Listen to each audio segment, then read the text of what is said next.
సరే, మనమిప్పుడు ఒక అసాధారణమైన డాక్యుమెంట్ గురించి మాట్లాడుకుందాం. ఇది జనవరి 12, 2026 నాటిది. ప్రపంచ శాంతి కోసం ఒక విప్లవాత్మకమైన ప్లాన్ని ఇది మన ముందు పెడుతోంది.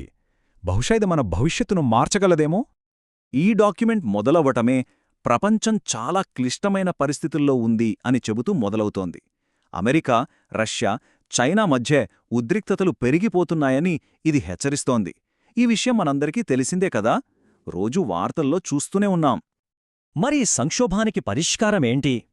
ఈ డాక్యుమెంట్ మనల్ని ఆలోచింపజేసే ఒక ప్రశ్నను లేవనెత్తుతోంది. ప్రపంచాన్ని మళ్లీ గాడిలో పెట్టాలంటే ఒక ఆధ్యాత్మిక విప్లవం తీసుకురావడమే ఏకైక మార్గమా? సరే, ఈ ప్రతిపాదనను మనం స్టెప్ బై స్టెప్ చూద్దాం. ముందుగా అసలు సమస్య ఏంటో అర్థం చేసుకుందాం.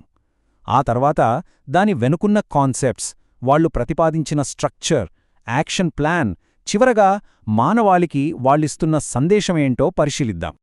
రైట్. ముందుగా ఈ ప్రతిపాదనకు పునాదేంటో చూద్దాం. అంటే మన ప్రపంచం ఇప్పుడున్న పరిస్థితిపై వాళ్ల అంచనా ఏంటి? ఈ డాక్యుమెంట్ ప్రకారం అసలు ముప్పు అగ్రరాజ్యాల మధ్య పెరుగుతున్న పోటీ. దీని లక్షణాలు మనకు రష్యా ఉక్రెయిన్ యుద్ధం, తైవాన్ దగ్గర ఉద్రిక్తతల రూపంలో కనిపిస్తున్నాయి. ఇక ఆయుధాల విషయానికొస్తే అణు, జీవ, రసాయన బాంబుల్ని సామూహిక ఆత్మహత్యా యంత్రాంగాలు అని పిలుస్తున్నారు. అంతేకాదు 2026లో ఒక మహావినాశనం జరగొచ్చని కూడా ఇది హెచ్చరిస్తోంది. అంటే భౌతికవాద రాజకీయాలు, ఆయుధాల పోటీ మన నాగరికత పునాదులనే ప్రమాదంలో పడేశాయని ఈ పత్రం బలంగా వాదిస్తోంది. మరి ఇంత ఆందోళనకరమైన పరిస్థితిని చూశాక దీనికి పరిష్కారంగా ఒక కొత్త ఆలోచనను ఈ పత్రం మన ముందుకు తెస్తోంది. ఇది చాలా కాలంగా అభివృద్ధి చెందుతున్న ఒక ఆధ్యాత్మిక ప్రత్యామ్నాయం. అయితే ఈ ఆలోచన ఒక్కరోజులో పుట్టింది కాదు. దీని వెనక పెద్ద కథే ఉంది. 1995లో మా వైష్ణోదేవి ఆలయంలో దీనికి బీజం పడింది. ఆ తర్వాత 2007లో అప్పటి రాష్ట్రపతి ఏపీజే అబ్దుల్ కలాం గారికి ఈ యుఎం విజన్ గురించి వివరించారు. 2012 కల్లా పూర్తి యూబీయూఎంయూడీ కాన్సెప్ట్ను మేధావుల ముందుంచారు. ఫైనల్గా 2014లో భారత రాష్ట్రపతి, ప్రధానమంత్రి ఇంకా చీఫ్ జస్టిస్కు అధికారికంగా తెలియజేశారు. అంటే దాదాపు 2 దశాబ్దాల ప్రయాణం ఇది. అసలు ఈ యూయూఎంఓఎండీ అంటే ఏంటి?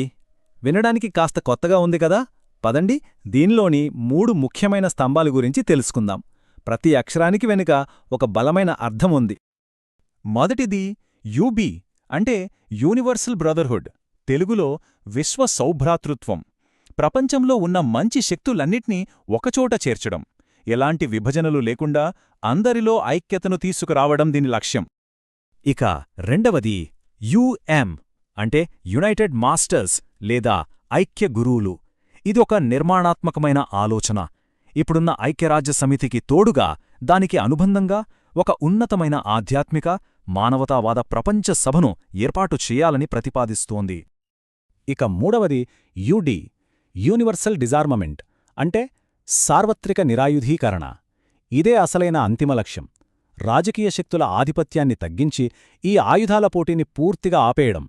అప్పుడే ఈ గ్రహం మీద నిజమైన సమతుల్యత వస్తుందని వీళ్ల నమ్మకం. సరే, ఈ ఐక్యగురువులు అనే సంస్థను ఏర్పాటు చేయాలంటున్నారు, బానే ఉంది. కాని ఇది ఇప్పుడున్న వ్యవస్థలతో కలిసి ఎలా పనిచేస్తుంది? ఆ వివరాలు చూద్దాం. చూడండి, ఇక్కడ యుఎంను యుఎన్కు పోటీగా చూడట్లేదు. దానికి బదులుగా ఒకదానికొకటి సహాయపడే శక్తులుగా చూపిస్తున్నారు. శివశక్తిలాగా అన్నమాట. ఈ పోలికతోనే అర్థం చేసుకోవచ్చు. 2 సమతుల్యమైన విశ్వశక్తులు కలిసి పని చెయ్యాలని వాళ్లు కోరుకుంటున్నారు. ఈ స్లైడ్ చాలా ఆసక్తికరంగా ఉంది, చూడండి. యుఎన్ కోసం 9 ప్రత్యేక విభాగాలను ప్రతిపాదించారు. ప్రతి విభాగం యుఎన్లోని సంబంధిత విభాగానికి ప్రతిరూపంగా ఉంటుంది. ఉదాహరణకు యుఎన్ సెక్యూరిటీ కౌన్సిల్కు బదులుగా యుఎన్ స్పిరిచువల్ కౌన్సిల్ అంటే రాజకీయ నిర్ణయాల్లో ఆధ్యాత్మికతను జోడించాలన్నది వాళ్ల ఆలోచన. ఈ పత్రం కేవలం ఒక ఐడియా ఇచ్చి వదిలేలేదు, దాన్ని నిజం చేయడానికి ఒక పక్కా ప్లాన్ను కూడా ఇచ్చింది, అది టైంతో సహా. యాక్షన్ ప్లాన్ను వాళ్లు సహజ సార్వత్రిక అజెండా అని పిలుస్తున్నారు. ఇందులో భాగంగా యుఎన్కు కొన్ని డేరింగ్ స్టెప్స్ ప్రతిపాదించారు. 2025 డిసెంబర్లో సామూహిక వినాశనకర ఆయుధాలపై ప్రపంచ అత్యవసర పరిస్థితిని ప్రకటించడం దగ్గర్నుంచి ప్రపంచ అగ్రదేశాలతో, అణ్వస్త్ర దేశాలతో శిఖరాగ్ర సమావేశాలు నిర్వహించడం వరకు ఇవన్నీ చేసి కేవలం 1 సంవత్సరంలోనే యుఎంకు అనధికారికంగా గుర్తింపు తీసుకురావాలన్నది వాళ్ల లక్ష్యం. చివరిగా ఈ ప్రతిపాదన ప్రపంచంలో ప్రభావం చూపగల వ్యక్తులకు ఇంకా మొత్తం మానవాళికి ఒక పిలుపుతో ముగుస్తుంది. ఈ పిలుపు ప్రత్యేకంగా 1008 మందికి ఉద్దేశించబడింది. వీళ్లంతా ఆధ్యాత్మిక భావాలు కలిగినవాళ్లు. ఇందులో ఆధ్యాత్మిక గురువులు, పెద్ద పెద్ద కంపెనీల అధినేతలు, శాస్త్రవేత్తలు, రాజకీయ నాయకులు, ఇలా సమాజంలోని అన్ని వర్గాల వాళ్లు ఉన్నారు. ఈ డాక్యుమెంట్లో ఎలాన్ మస్క్ను ఉద్దేశించి ఒక ప్రత్యక్ష విజ్ఞప్తి కూడా ఉంది. మీ దగ్గరున్న అపారమైన వనరులను భూమిని బాగుచేయడానికి ఉపయోగించండి.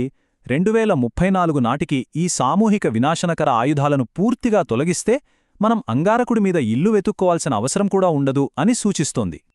ఈ మొత్తం విజ్ఞప్తి వెనుకున్న ఫిలాసఫీని ప్రఖ్యాత రచయిత పాలో కోహ్లో మాటల్లో అద్భుతంగా చెప్పారు. మనం నిజంగా మనస్ఫూర్తిగా ఏదైనా జరగాలని కోరుకుంటే మన కోరిక నెరవేరడానికి ఈ విశ్వం మొత్తం పన్నాగం పన్నుతుంది. మనందరి సంకల్పబలం ఎంత గొప్పదో చెప్పడానికి ఇంతకంటే మంచి మాటలేముంటాయి? సో చివరిగా మన ముందు ఒక కీలకమైన ప్రశ్న మిగిలింది. ఇది మార్టిన్ లూథర్ కింగ్ జూనియర్ ఎప్పుడో చెప్పిన మాట. అహింస లేదా అస్తిత్వరాహిత్యం, ఈ రెండింట్లో మనం దేన్నెంచుకుంటాం? ఈ పత్రం ఒక దారి చూపించింది. మరి ప్రపంచ నాయకులు మనమందరం ఏ దారిని ఎంచుకుంటాం? ఇదే అసలైన ప్రశ్న.